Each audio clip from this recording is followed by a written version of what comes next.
AFF മാർട്ടിനും ക്ലാരിഡ്ജും മുതുവൻ കാണിച്ചു കൊടുത്ത വഴി അനുസരിച്ചിട്ട് ടോപ്പ് സ്റ്റേഷനിൽ നിന്ന് നേരെ ഈ കുന്നുകൾ ഇറങ്ങി ഏറ്റവും താഴെ കൊറങ്ങണിയിൽ ഇവരെത്തി.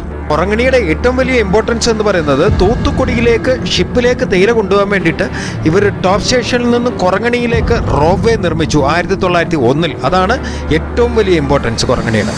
ഇവർ പോയ വഴിക്കുള്ള ചെറിയ കാടുകളും കുറ്റിച്ചെടികളും ഒക്കെ വെട്ടിത്തെളിച്ചായിരുന്നു ഇവർ താഴേക്ക് പോയത്. വളരെ സ്റ്റീപ്പായിട്ടുള്ള വഴികളിൽ ഈ ഉരുളൻ കല്ലുകൾ അവർക്ക് ഭയങ്കരമായിട്ടുള്ള ബുദ്ധിമുട്ടുണ്ടാക്കി. ഇടയ്ക്ക് ആനയും ഒക്കെ ഉണ്ടായിരുന്നു. പക്ഷെ അവർ ആളഭയം കൂടാതെ ഏറ്റവും താഴെ എത്തിച്ചേർന്നു. അവരെ ഏറ്റവും താഴെ കൊറങ്ങണിയിലെത്തിയപ്പോൾ കൊറങ്ങണിയിൽ നിന്നും അവരെ ആ ഗ്രാമത്തലവൻ ബോഡിനായ്ക്കന്നൂരിലേക്ക് അയച്ചു. ഈ കൊറങ്ങണിയിൽ നിന്നും ബോഡിനായ്ക്കന്നൂരിലേക്ക് പോകണമെങ്കിൽ ഇപ്പോഴും തമിഴ്നാടിൻ്റെ പ്രദേശങ്ങളാണ്. അത് മൊത്തം നല്ല നിരപ്പുള്ള പ്രദേശമാണ്. ഒരു 15 കിലോമീറ്റർ താഴെ ഈ കൊറങ്ങണിയിൽ നിന്ന് ബോഡിനായ്ക്കന്നൂരിൽ എത്താനുള്ള ഡിസ്റ്റൻസ് ഉള്ളൂ. ഗ്രാമത്തലവൻ പറഞ്ഞ അനുസരിച്ചിട്ട് അവർ ബോഡിനായ്ക്കന്നൂരിലെത്തി. അവിടെ സുപ്പൻചെട്ടിയെ കണ്ടു. ശരിക്കും ഈ മൂന്നാറിലുള്ള എൻ്റെ ഒരു ഫ്രണ്ട് തന്നെ പറയാറുള്ള ഒരു തമാശയുണ്ട്. പത്തായത്തിൽ നെല്ലുണ്ടെങ്കിൽ എലി മൂന്നാറിൽ നിന്ന് വരും. അതിൻ്റെ അർത്ഥം ഇത്രയേ ഉള്ളൂ. അതായത് യോഗം ഉണ്ടെങ്കിൽ നമുക്ക് നമ്മളെ അന്വേഷിച്ചിട്ട് ആൾക്കാരെത്തും എന്നാണ്. അപ്പോൾ സുപ്പൻചെട്ടി അവിടെ കളിമണ്ണ് കൊണ്ടിട്ട് ഒരുപാട് പാത്രങ്ങളും മൺകലങ്ങളും ഒക്കെ ഉണ്ടാക്കുന്ന ആളായിരുന്നു. അദ്ദേഹത്തെ അന്വേഷിച്ചിട്ട് ഭാഗ്യദേവത അവിടെ ആളുകളെ അയക്കും എന്നുള്ളതാണ് മനസ്സിലാക്കേണ്ടത്. ക്ലാരിഡ്ജിൻ്റെയും AFF മാർട്ടിൻ്റെയും രൂപത്തിൽ ഭാഗ്യദേവത അവിടെ എത്തി. ഇനി അങ്ങോട്ട് സുപ്പൻചെട്ടിയുടെ രാജയോഗമാണ്. അവർ സുപ്പൻചെട്ടിയായിട്ട് സംസാരിച്ചു. മിക്കവാറും ഇവിടെ ഉണ്ടായിരുന്ന പല പ്ലാന്റേഴ്സിനും നന്നായിട്ട് തമിഴ് കൈകാര്യം ചെയ്യാൻ അറിയാമായിരുന്നു. കാരണം ഇവർക്ക് നീലഗിരിയിലും എസ്റ്റേറ്റുകൾ ഉണ്ടായിരുന്നല്ലോ. അപ്പോൾ നീലഗിരിയിലെ എസ്റ്റേറ്റുകൾ ഉണ്ടാക്കിയതിന് ശേഷമാണ് മൂന്നാറിലെ എസ്റ്റേറ്റുകൾ ഉണ്ടാക്കുന്നത്. അപ്പോൾ അവിടെയും തമിഴാണല്ലോ സംസാരിക്കുന്നത്. അപ്പം എല്ലാ യൂറോപ്യൻ പ്ലാന്റേഴ്സിനും തമിഴ് അത്യാവശ്യം ഹാൻഡിൽ ചെയ്യാനായിട്ട് അറിയാമായിരുന്നു.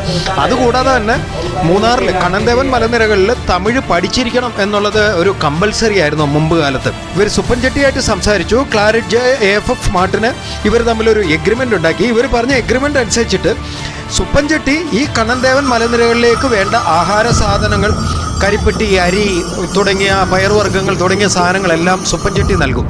അപ്പോൾ അതിന് പകരമായിട്ട് അവർക്ക് ബാർട്ടറായിട്ട് സിങ്കോണയുടെ തൊലി അവർക്ക് സുപ്പൻചെട്ടിക്ക് തിരിച്ച് സിങ്കോണയുടെ തൊലി കൊടുക്കണം. ഈ മലനിരകളിൽ ഒരുപാട് ആളുകൾ ഒരുപാട് പ്ലാന്റേഴ്സ് സിങ്കോണ വെച്ചല്ലോ. സിങ്കോണയുടെ തൊലി തിരികെ സുപ്പൻചെട്ടിക്ക് നൽകണം. അപ്പം അന്നത്തെ കാലത്ത് ഈ മലേറിയ വളരെയധികം പടർന്നു പിടിച്ചിരുന്ന ഒരു അസുഖമായിരുന്നു. ഇന്ന് കൊറോണ മാതിരി മലേറിയ ഭയങ്കരധികം പടർന്നു പിടിച്ച ഒരു അസുഖമായിരുന്നു. അപ്പോൾ ഈ മലേറിയയ്ക്ക് വേണ്ട ഒരു മരുന്നുണ്ടാക്കുന്ന ക്യുനിൻ എന്ന് പറയുന്ന വസ്തു, അതായത് ഈ സിങ്കോണയുടെ തടി, അതിൻ്റെ ഒരു ബാർക്ക്, ആ തടിക്ക് പുറമേ ഉള്ള ആ പോളയിൽ നിന്നാണ് ഈ മലേറിയയ്ക്ക് വേണ്ട മരുന്നുണ്ടാക്കുന്നത്. സിങ്കോണ സുപ്പൻചെട്ടിക്ക് കൊടുക്കും. പകരം ഈ മലനിരകളിലേക്ക് വേണ്ട അരി പലവ്യഞ്ജനങ്ങൾ തുടങ്ങിയവയെല്ലാം സുപ്പൻചെട്ടി സപ്ലൈ ചെയ്യും.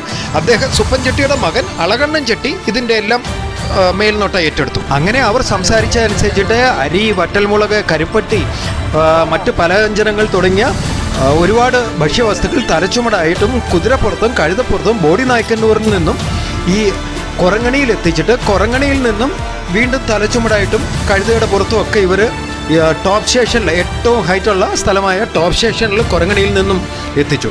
മെറ്റീരിയൽസ് ഇവിടെ ടോപ്പ് സ്റ്റേഷനിൽ എത്തിച്ചപ്പോൾ തന്നെ ഇവിടെ ഉണ്ടായിരുന്ന ജനതയുടെ ആഹാര കാര്യങ്ങളിൽ ഒരു വലിയ തീരുമാനമായി. കാരണം ഇവിടെ ഒരുപാട് എസ്റ്റേറ്റുകൾ തുടങ്ങിക്കഴിഞ്ഞപ്പോൾ ഒരുപാട് ജനത തമിഴ്നാടിൻ്റെ പല ഭാഗത്തു നിന്നും ഇവിടെ ജോലിക്ക് വന്നപ്പോൾ ഇവർക്കെല്ലാം വേണ്ട ആഹാര സാധനങ്ങൾ കൊടുക്കണമല്ലോ.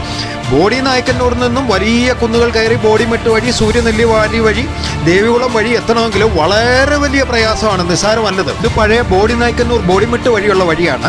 ഈ കൊറങ്ങണിയിൽ നിന്നും ടോപ്പ് സ്റ്റേഷനിൽ എത്താനുള്ള വഴി കണ്ടുപിടിച്ചതിന് ശേഷം ബോഡിനായ്ക്കന്നൂരിൽ നിന്നും ബോഡിമെട്ട് വഴി സൂര്യനെല്ലി വഴി ആയിട്ട് ആരും തന്നെ വന്നിട്ടില്ല. കാരണം ബോഡിനായ്ക്കന്നൂരിൽ നിന്നും ഒരു 15 കിലോമീറ്റർ കൂടെ മുന്നോട്ട് സഞ്ചരിച്ച് കഴിഞ്ഞാൽ കൊറങ്ങണി എത്തും. കൊറങ്ങണിയിൽ എത്തിക്കഴിഞ്ഞാൽ കൊറങ്ങണിയിൽ നിന്നും ഒരൊറ്റ സ്ട്രെച്ചിന് ടോപ്പ് സ്റ്റേഷനിൽ എത്താം. ടോപ്പ് സ്റ്റേഷനിൽ എത്തിക്കഴിഞ്ഞാൽ ഈ കണ്ണൻദേവൻ മലനിരകളുടെ ഏത് ഭാഗത്തേക്കും പോകാം. അപ്പം ഈ വഴി കണ്ടുപിടിച്ചതിന് ശേഷം എല്ലാ ആൾക്കാരും സഞ്ചരിച്ചിരുന്നത് ഈ ഒരൊറ്റ റൂട്ടിലായിരുന്നു. കാരണം അന്ന് വേറെ വഴികളൊന്നും തന്നെ ഇല്ലായിരുന്നു. ഇപ്പോഴും ടോപ്പ് സ്റ്റേഷനിൽ എത്തിക്കഴിഞ്ഞാൽ അവിടെ ഛത്രം എന്ന് പറയുന്ന ഒരു ബോർഡ് വെച്ചിരിക്കുന്നത് കാണാം. പഴയ ആ ഒരു ബിൽഡിങ്ങിൻ്റെ അവശിഷ്ടങ്ങളും കാണാം. ടോപ്പ് സ്റ്റേഷനിൽ നിന്നും വട്ടവടയ്ക്ക് പോകുന്ന സൈഡിൽ തന്നെയാണ് ഈ ബിൽഡിംഗ് ഉള്ളത്. ഇപ്പോഴും ഈ ബിൽഡിംഗ് അവിടെ ഉണ്ട്. ആ കാഴ്ചകൾ നമുക്ക് അടുത്ത എപ്പിസോഡിൽ കാണാം. താങ്ക്